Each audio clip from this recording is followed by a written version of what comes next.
Today in Studio 4, Why I Love Pinot, we embark on an intriguing wine journey with a former American finance executive turned expert on Burgundy and all it entails. Chasing the grape in France and beyond is his passion. Wine critic Alan Meadows is known as the Burg Hound, and for good reason.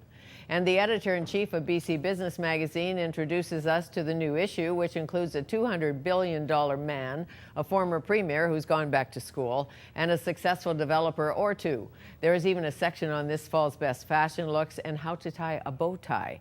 And to begin the hour, in our ongoing Meet the Mayor series, we welcome Mayor Greg Moore, a lifelong resident of Port Coquitlam. He has over 10 years of experience in municipal government and many urban issues on his mind. Next.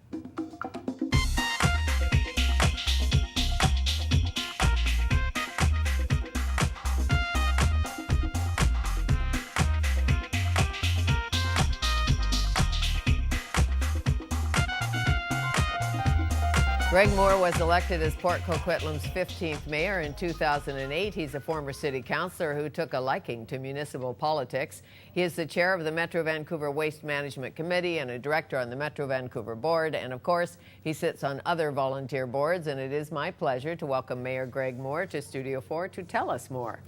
Thanks for having me. To tell us more about Moore. Or more about Port Coquitlam anyways. Well, that too. Yeah. That too. So who called you or what called you to public service? You know, I worked for the city for 10 years and then I went off and did an MBA and went out to the private sector, and there was just something missing in life, something about giving back to a community. So a couple of years into that, there was an opportunity to run for city council, and I decided to run for city. Had no clue about politics, never been, you know, class president or anything like that. Jumped in with 2 feet and have loved it and decided to run for mayor. No politicians in the family.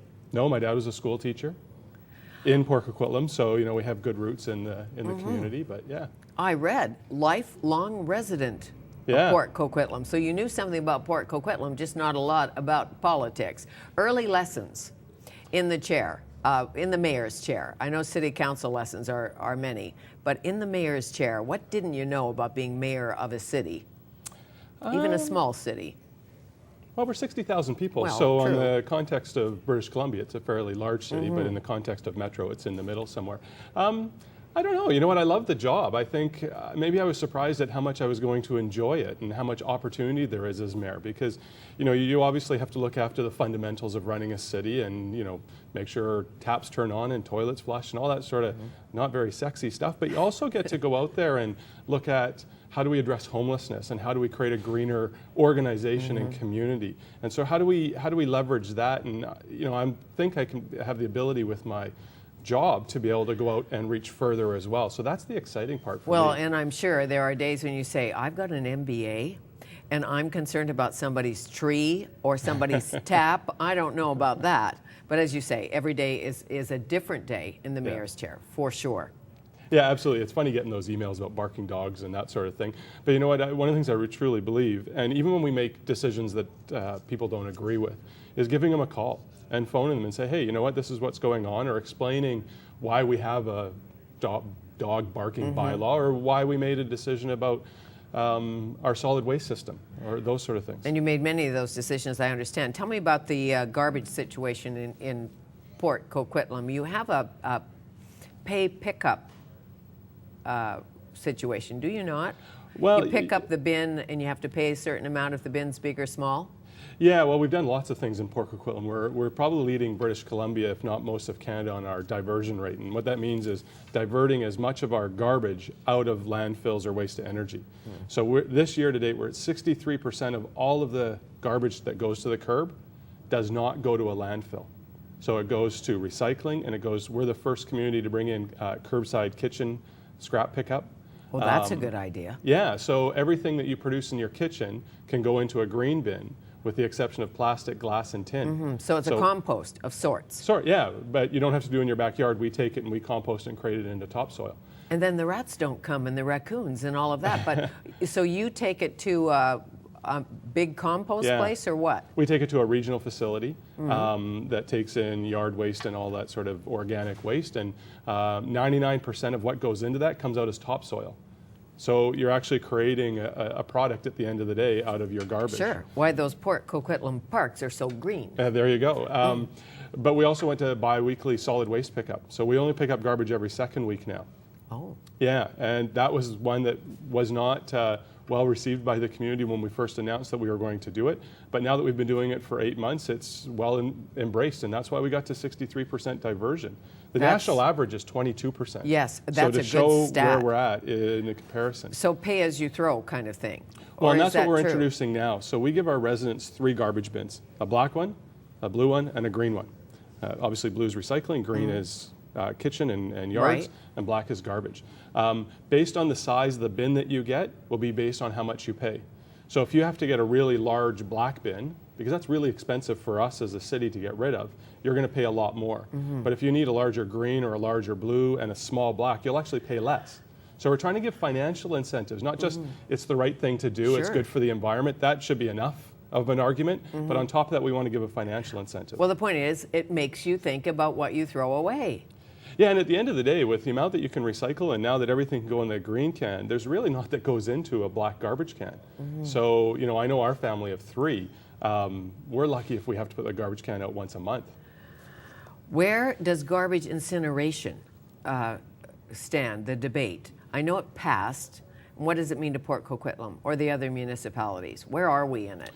So as it's a Metro Vancouver issue because Metro Vancouver deals with the residuals, so how to get rid of all the garbage. Right. Municipalities deal with how to pick it up from the curb. Right. So Metro Vancouver already has a waste energy facility, an incinerator in Burnaby. It burns about 300,000 tons of garbage a year. It's been operating for 20 years, very successfully, creating heat and electricity. So the board decided that that was the way to go, is to get rid of landfills and to move into more waste to energy. Now, it doesn't necessarily mean incineration. It could mean other technologies that are out there, but it's with the Minister of Environment right now. Okay. When we get it back from him, we'll put together an RFP process. We'll go out to the market. We'll let the market bid on what we're looking for. And waste to energy makes so much sense. It does. When you can, Doesn't it? Well, when you can leverage the district heat out of it, so you can start heating some of your institutions, colleges or hospitals, and they can turn off their oil or natural gas, and then you can create electricity from it as well. And the technology has evolved so much over the last 20 years, so that the amount of scrubbing that goes on to clean the air out before it leaves is just phenomenal. And it, you know, we put in the plan that we'll beat any health standards across the world. So we're really committed to that part of it. I know you studied urban geography. I did. Got your MBA Yeah. after that, obviously. Yeah. So urban geography was your passion. When you worked at City Hall or for the city, what were you doing? Planning? Well, I was a youth worker for 5 years while I was going through university, and then I was a city planner for 5 years at the city. And as you look at Port Coquitlam itself, density, live, work, play areas, what's missing? Or what isn't missing? Actually, Port Coquitlam is a phenomenal example from urban planning perspective. We have a downtown core, we have density around the downtown core, we have another commercial area, we have a clear industrial zone, we have heavy industrial, we have multifamily, and then we go out to single family residential, and we have agriculture, all properly located around the community within the natural environment. So, you know, we need to increase our density to get to the regional population growth. We need to, one of the things that we need to work on is increasing the number of jobs that we have in our community so people can live and work in the same community. Because we are somewhat a bedroom community, about 80%, 82% of our population leaves Port Coquitlam every day to go to work. 80%. Yeah, not of our working population Okay. leaves our community every day. So if we can reduce that, that helps with traffic, helps with live work. You know, if you're living 5 minutes from home, you're a lot happier.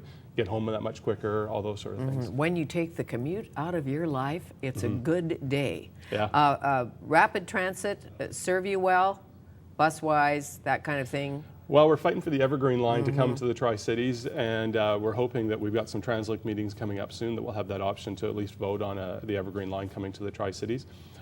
We have okay bus service. I take the bus. I took the transit to get here today. And because I think, you know, if you're in a position and you're going to be debating it and choosing its future, you should participate in it. So I've started to take the bus and the community shuttles, and they work fairly good for a suburban community. They could be better for sure, but generally speaking, they work pretty good. Bike lane issues in Port Coquitlam?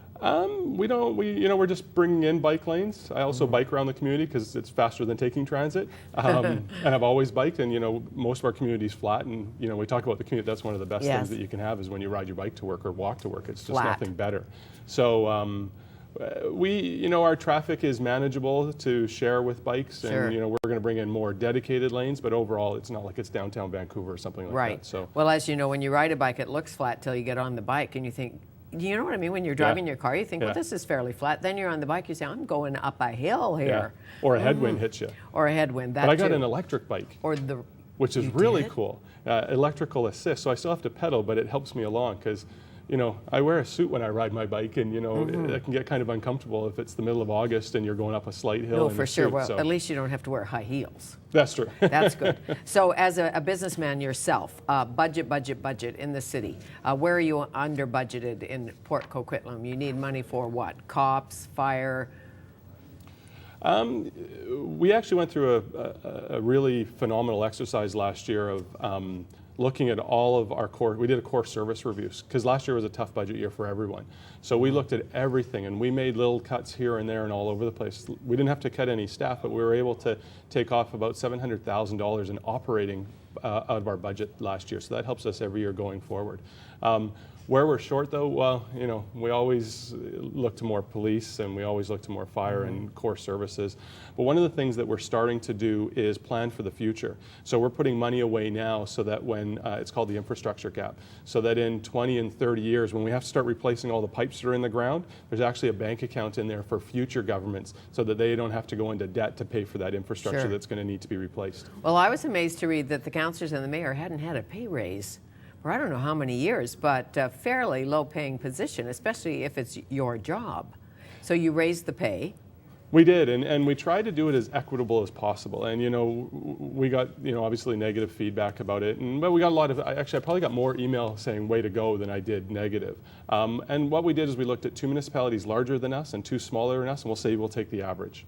Whatever their stipend is, we'll take the average of that. And it was a large percentage for sure. Because we hadn't actually adjusted the rate of pay for about 15 years. And so that was it was unfortunate, it was a tough decision, but I think if we want to treat our politicians fairly, like we do our staff, then we need to pay them a fair rate. I agree. Attract the best and the brightest, and a fair rate makes sense to me because you're not going to get rich being the mayor, as you know. No.